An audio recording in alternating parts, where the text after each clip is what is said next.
offer meaningful solutions for our customers to get to market quickly and to have modern technology so that they can capitalize on some of the key strategies for their market.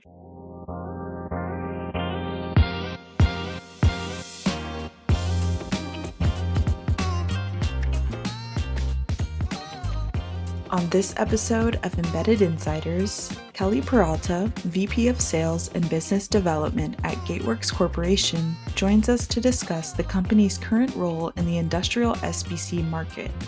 We also dive into how trends such as edge computing and AI will shape the evolution of SBCs. Next, Rich and Vin are back with another dev talk about MCU architecture loyalty. They're discussing whether AI removes the hurdle of rewriting code for different architectures and how it could affect MCU vendors. But first, we're diving into some more recent news about custom AI chips and what this could mean for companies hopping on the trend.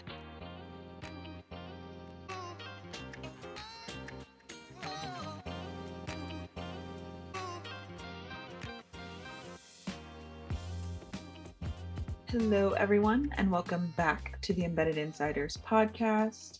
I'm Assistant Managing Editor Tiara Oliver, joined as always with our Editor-in-Chief, Ken Briota. How are you? Hi, Tiara. How are you? I'm good. Boy, oh boy, lots going on these days, huh? I have been on a bunch of interviews today, almost all of which had to do with Edge and Edge AI, and that's no surprise, I'm sure, to anyone listening. I know. I fear we'll be on this road for quite a while.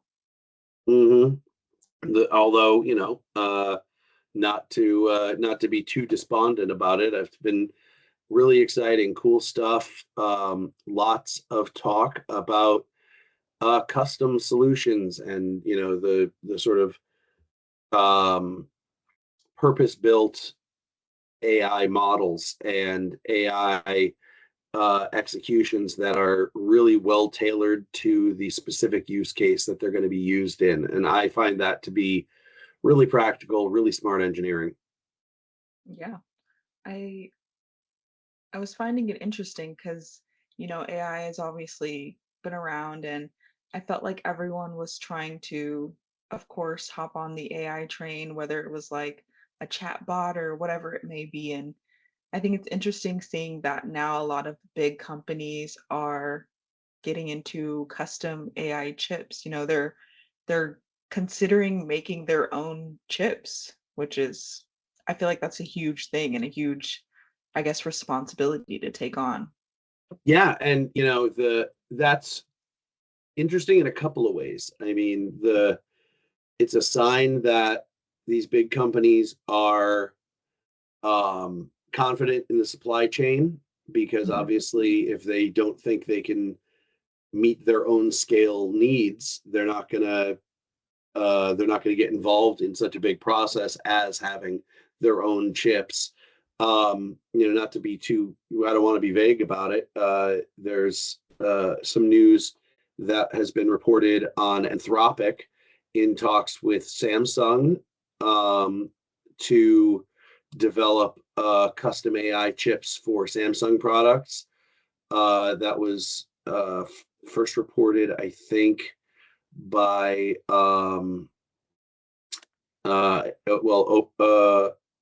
Bloomberg maybe was the first to break that story. I'm not sure if it was them, but it happened about a week ago that we first saw that. OpenAI and Broadcom about 2 weeks ago unveiled a custom AI chip design. So there's lots going on in sort of that world with these big players. The most recent one that I've seen that's super interesting is coming out of China. DeepSeek apparently is or has already built a custom AI chip designed directly to compete with NVIDIA and break ties there. Obviously, DeepSeek, they got famous for the sort of chatbot model that everybody got excited about last year. And there's also an AI lab called Jipu that's looking at custom AI chips as well based on its GLM model. So there's a lot happening sort of within the last, you know, not very long in the news around these custom AI chips. Yeah, and I wonder if does this mean we're going to have more fabs and more data centers? Like everyone is.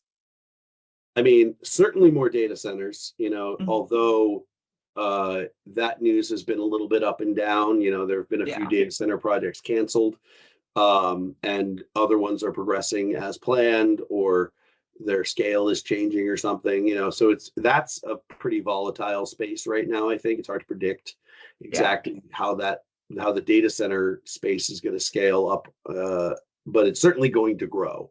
We're going to have more data centers.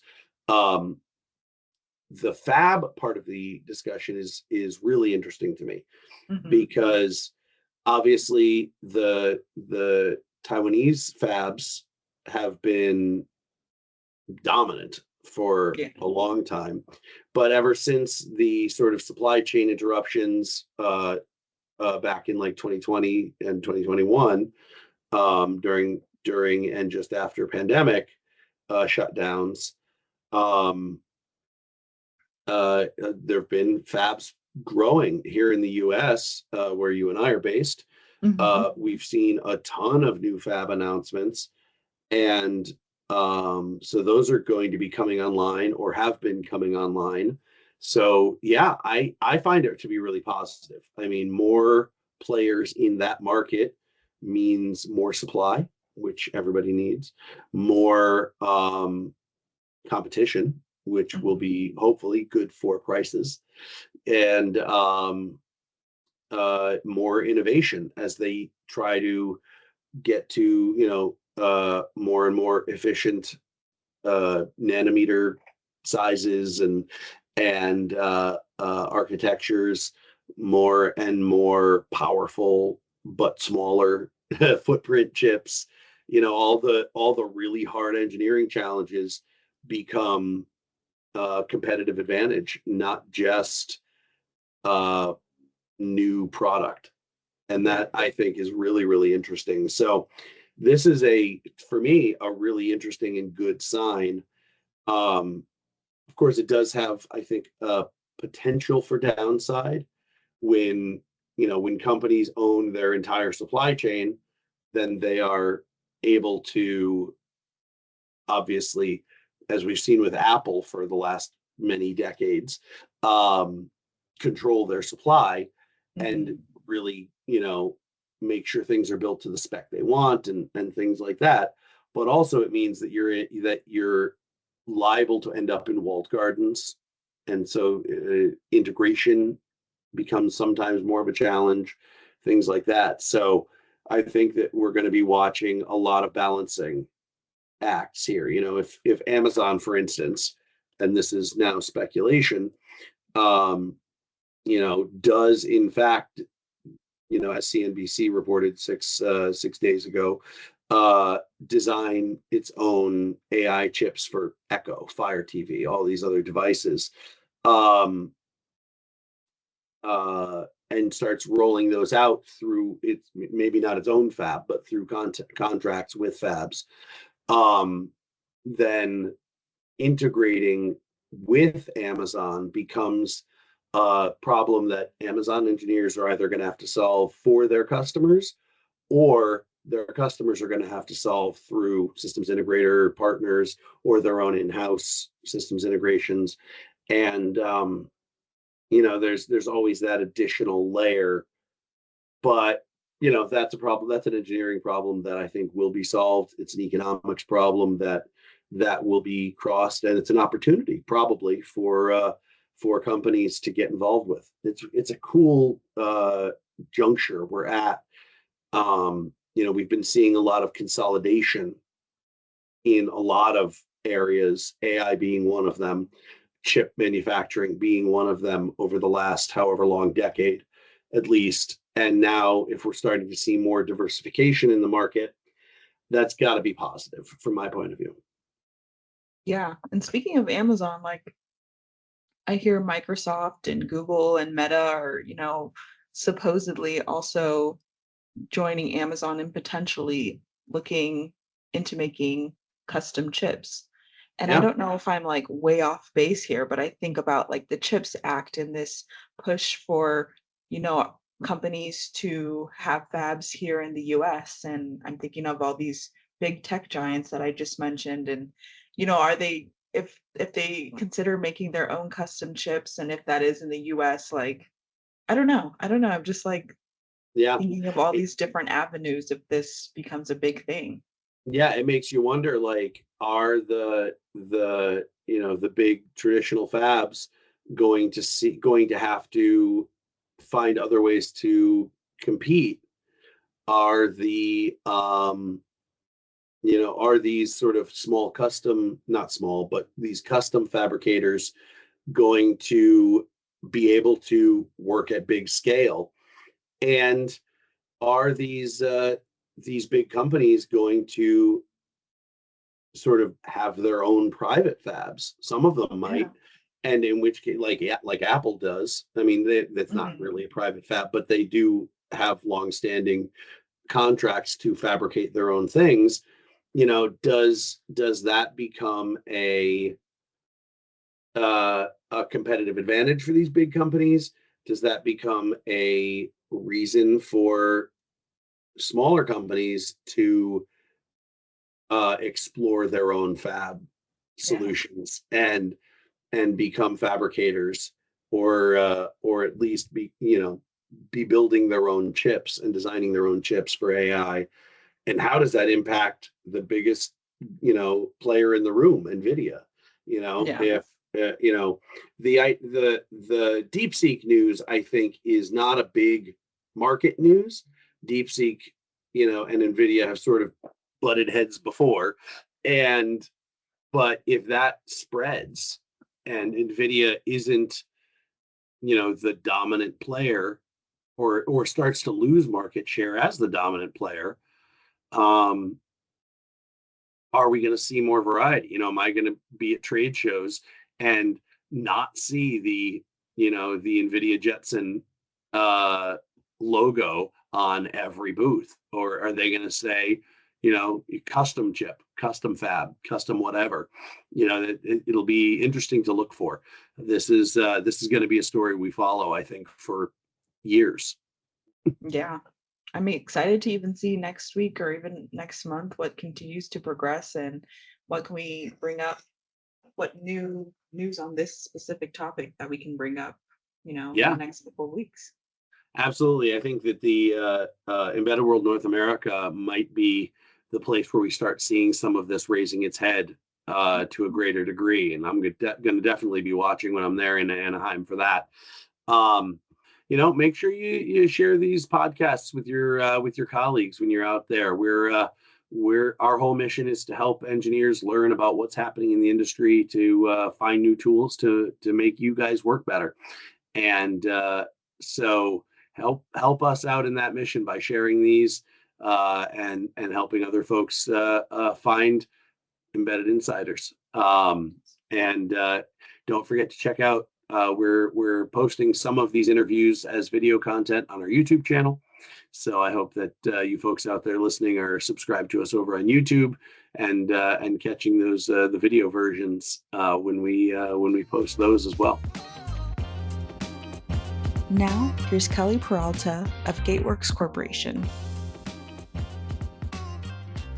I've been at Gateworks now a little over 6 years, but I've been in the embedded computing and wireless technical sales role for well over 30 years. So I've seen a lot of changes in our technology and our customer base and our market.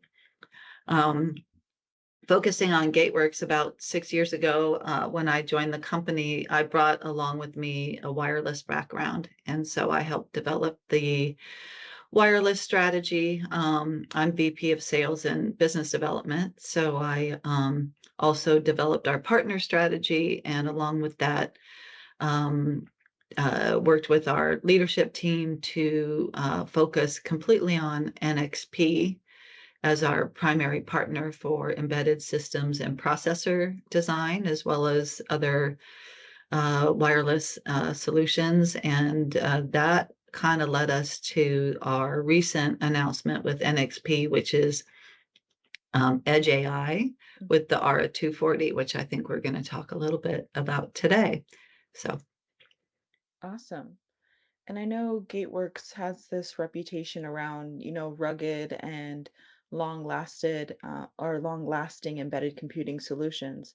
Can you give us an overview of the company and kind of what sets you guys apart in the industrial SBC market?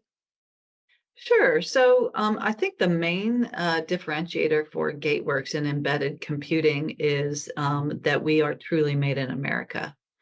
So the company was founded and has been in San Luis Obispo, California for 30 years. The original designs for embedded SBCs were always industrial rugged. So that's how they differentiated themselves in the beginning.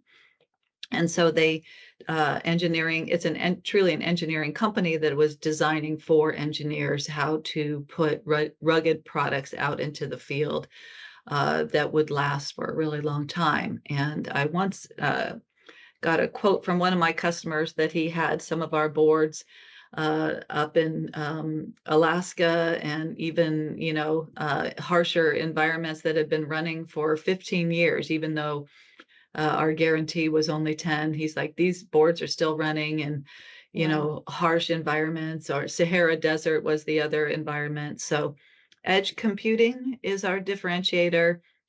We are made, everything is made here in San Luis Obispo. We have a very modern, very quality ISO 9001 certified factory with very modern pick and place machines. And we have also avionics quality certifications. So you'll see our products in the desert, you'll see our products in the air, you'll see our products in space.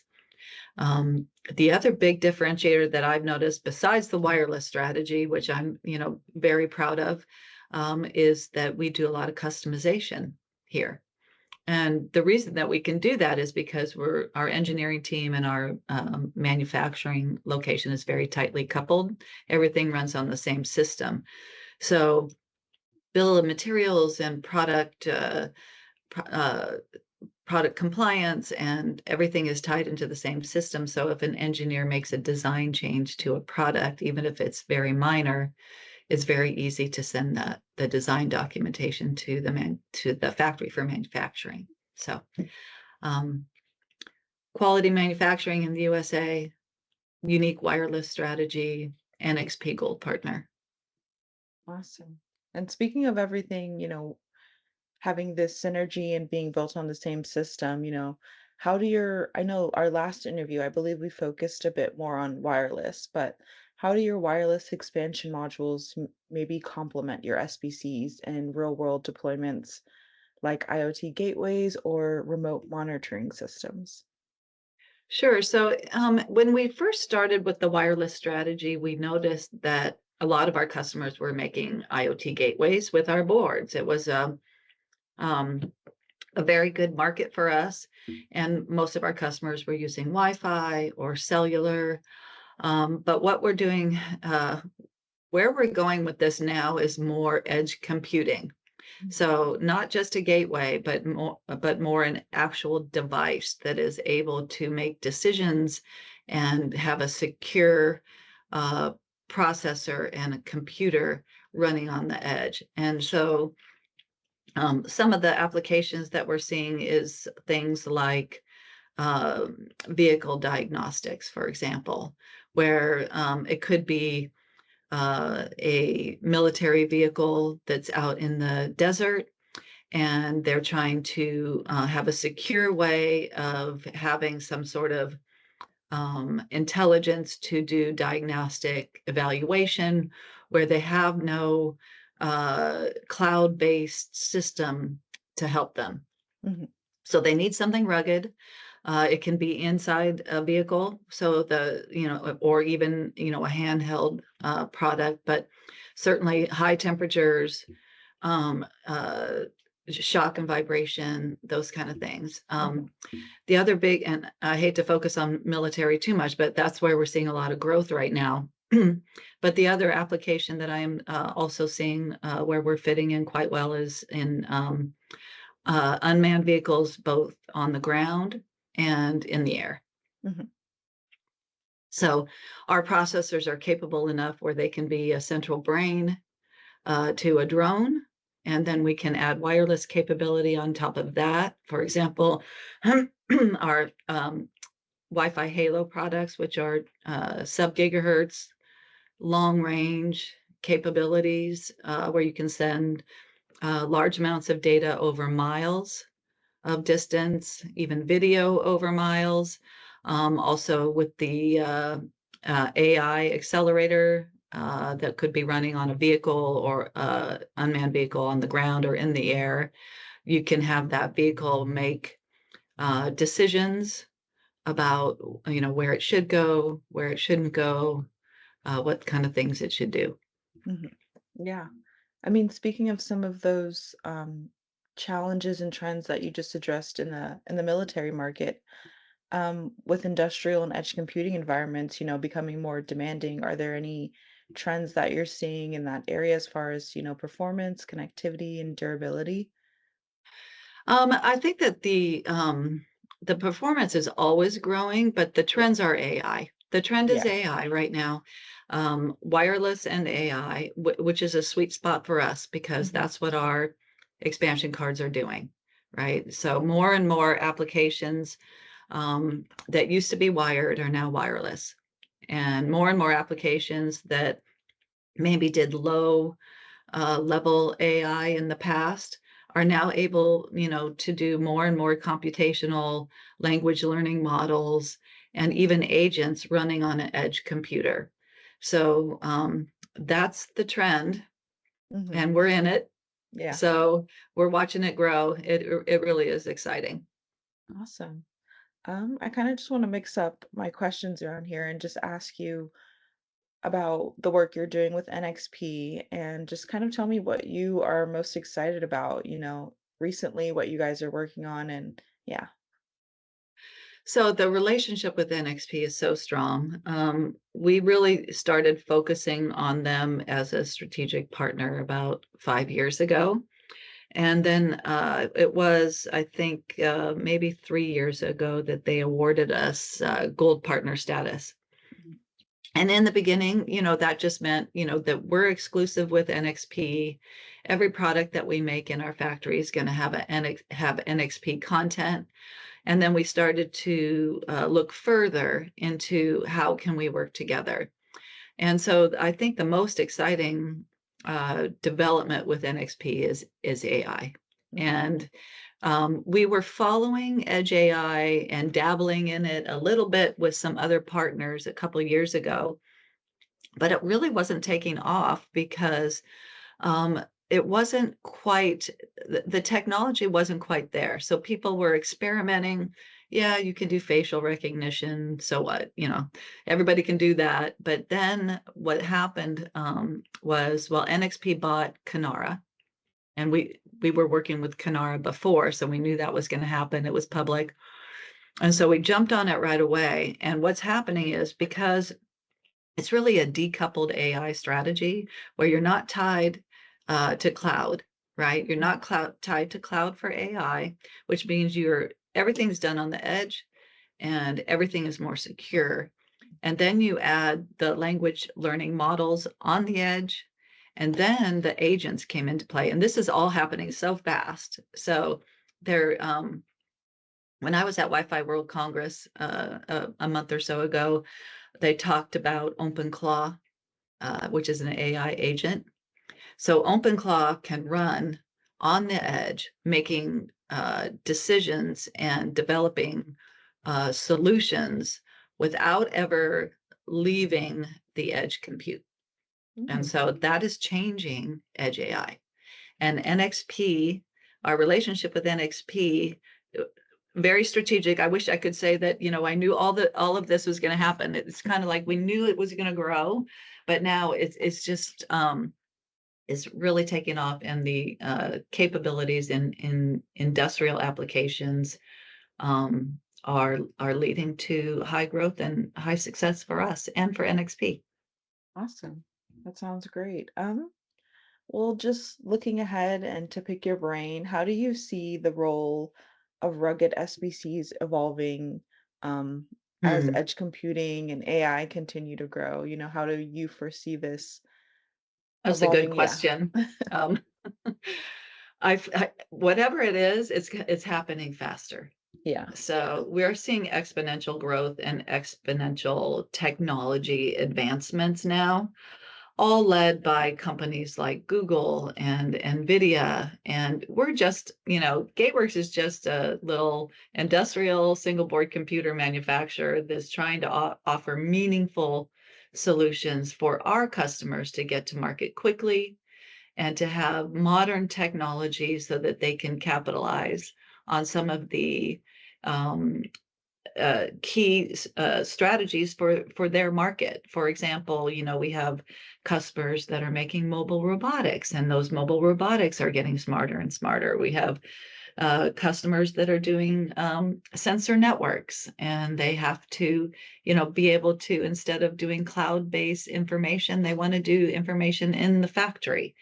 Um, Smart energy is a big one for us. So monitoring the grid, EV charging, um, also anything to do with grid intelligence, meters are getting smarter. So we're just trying to offer the building blocks and stay not at the leading edge of technology, but industrial, as you know, always lags. So we're just trying to make it easier Hmm. for our customers. Awesome. Um, well, Kelly, I think those are all the questions I have for you today. But as always, I like to ask if there's anything I might have missed or anything else you'd like to add. No, but just stay tuned because we've got a lot on our plate right now with Halo and Edge AI with NXP and the R240. But we're thinking about what's next, and I think open source networking is huge. So we're looking really strongly at this open MANET wireless technology, wireless mesh technology, and how we can use that to help our customers do mesh networking with long range radios, and more to come. Now, here's Rich and Vin with another Dev Talk. Good afternoon. Welcome to Dev Talk with Rich and Vin. I am Rich. That guy over there is Vin D'Agostino. How you doing, Rich. Vin? I'm great, Rich. How are you? I'm actually pretty good. Um, Life's going pretty well right now, so I don't want to jinx it or screw it up. But All right. I was at an event last week, the Unify event, put on by the CSA Connectivity Standards Alliance, although that's not really part of the story. But I happened to be at this event, and over lunch, I'm sitting at this table with a bunch of 20-something engineers, and I overheard something that was very disturbing. So before I get to that, let me just back up one step and say, one of the things the MCU guys always had in their back pocket was that it was really hard for somebody who's an existing customer to leave them to go to a competitor because of the software base that the customer had built up. It's obviously not impossible because it was happening, but it would take something significant to get them to switch to a competitive architecture. And we were having this discussion over lunch when I was with these 20-something engineers, and they looked at me like I didn't know what I was talking about. And they said, you just run it through AI and it'll rewrite all your code for whatever architecture you want. I could switch in a couple hours. And that's a real eye opener for me. And it should be for the MCU vendors. First of all, are you hearing the same? I mean, validate that for me. Is there truth to that? Well, there's truth and then there's truth, right? Yes, AI can rewrite code for you. And I'm not, I'm not going to be an old man or a Luddite and say nothing is allowed to change, right? But this was, in theory, the promise of the ARM architecture, right? Especially for purchasing people. They saw ARM and said, if everybody goes to ARM, I can pit ST against Renesas against Microchip, everybody, and because I'll just get the best price and we could just move our code from one device to another because it's all written for ARM. Mm-hmm. That is not quite true. That would be the same promise of writing everything in C, because you get a C compiler for anybody's processor and it works. And that's a very software centric viewpoint, because software engineers are used to writing to a consistent API. They're writing a piece of code that runs on a desktop and it runs in Windows, for example, and anybody's Windows machine has the same API. So it could run on a Dell, it can run on an IBM, it can run on a Surface Pro, whatever. And to some extent, with the tools that are available, with a recompile, or if you've built it in a meta environment, it'll even run on Linux or on Mac, right? So this is not that far from reality. But in the case of hardware, and especially architectural changes, going from, let's say, ARM to, which is still a von Neumann machine, to, let's say, a PIC processor from Microchip, which is a Harvard architecture, or from Renesas, RL78 or RX. These are still, dominant architectures in our universe. The peripherals are different, the registers are different, the capability. Well, let me interrupt you here. Even within the ARM architecture, you can't just take something you've written for ST-ARM and expect it to run just right away on an NXP ARM. That's what I was starting to say before, and I was going to come back to that, is that the purchasing people thought that ARM becoming ubiquitous would be, I don't know, an arrow in their quill, because they could go to multiple vendors and say, if you don't give me a good price, I'm just going to switch to somebody else. And I will tell you, as someone who made some money during the pandemic moving things around because people couldn't deliver, it's not that easy. And you can say, well, you didn't have AI in 2020 and you do now.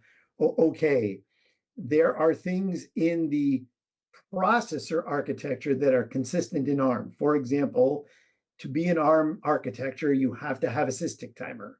They put that in, it's a definition.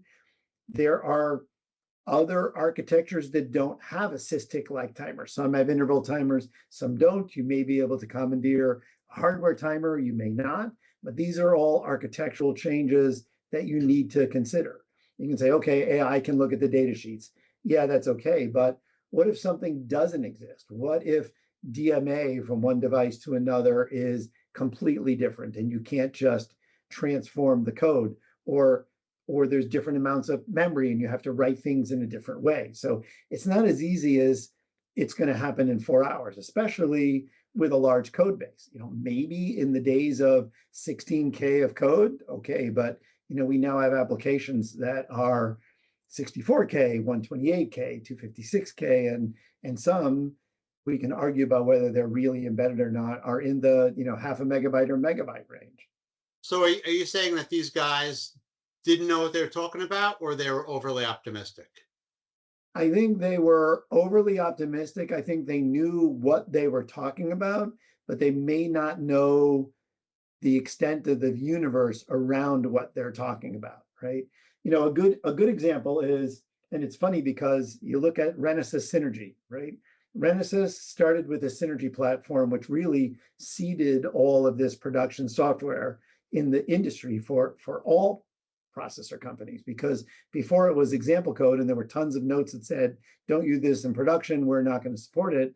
But then Renesas Synergy came out and they used Renesas Synergy to enter into the ARM architecture because they had multiple architectures that were proprietary. They didn't really have an ARM. They were, if not the last, one of the last people in with ARM, and they wrapped Synergy around it. And the irony is, with production code that gives you an API that's consistent across all of your processors, It didn't even have to be ARM. It could be any architecture. It could be a bunch of monkeys in the basement pulling strings, right? It doesn't really matter because you're making an API call that says, send this byte or start this timer or set the PWM to 37%, right? And it doesn't matter what the underlying architecture is.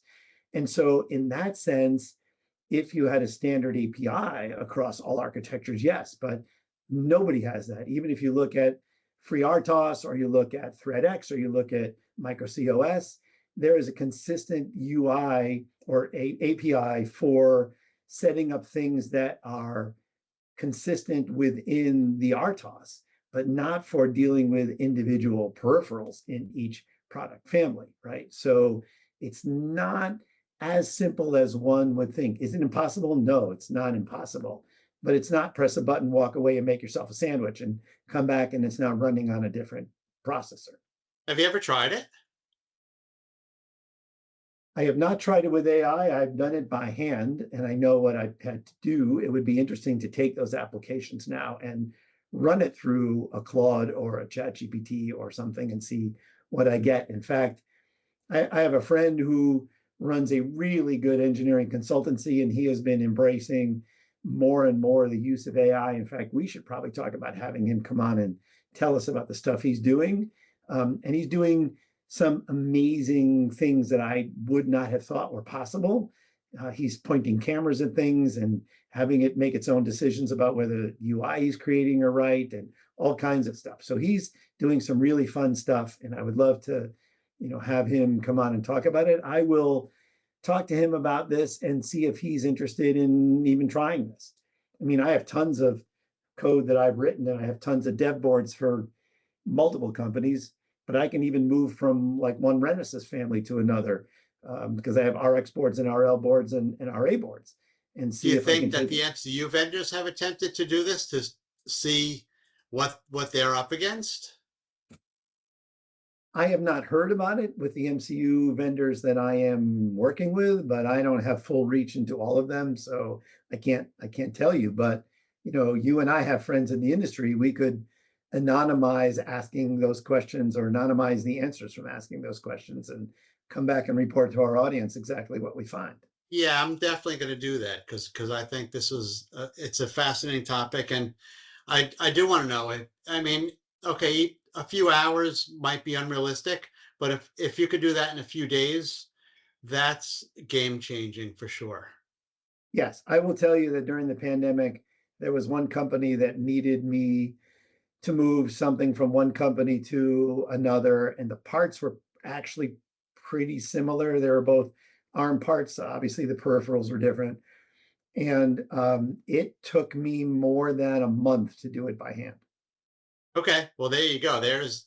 That's a really good example. So if we can go from a month to 2 days, sure, that would be pretty crazy. Yeah. All right, well, we have our homework then. We do. I will take care of that. You'll take care of it. And our audience can patiently wait for our follow-up. In the meantime, I'm going to talk to my buddy and see if he wants to be on here. And maybe that's a good way to bring him in. He can come in on that conversation. Okay, sounds great. Cool. Thank you, Vin. Back to whatever you were doing. Okay, you too. All right, talk to you next time. Bye-bye.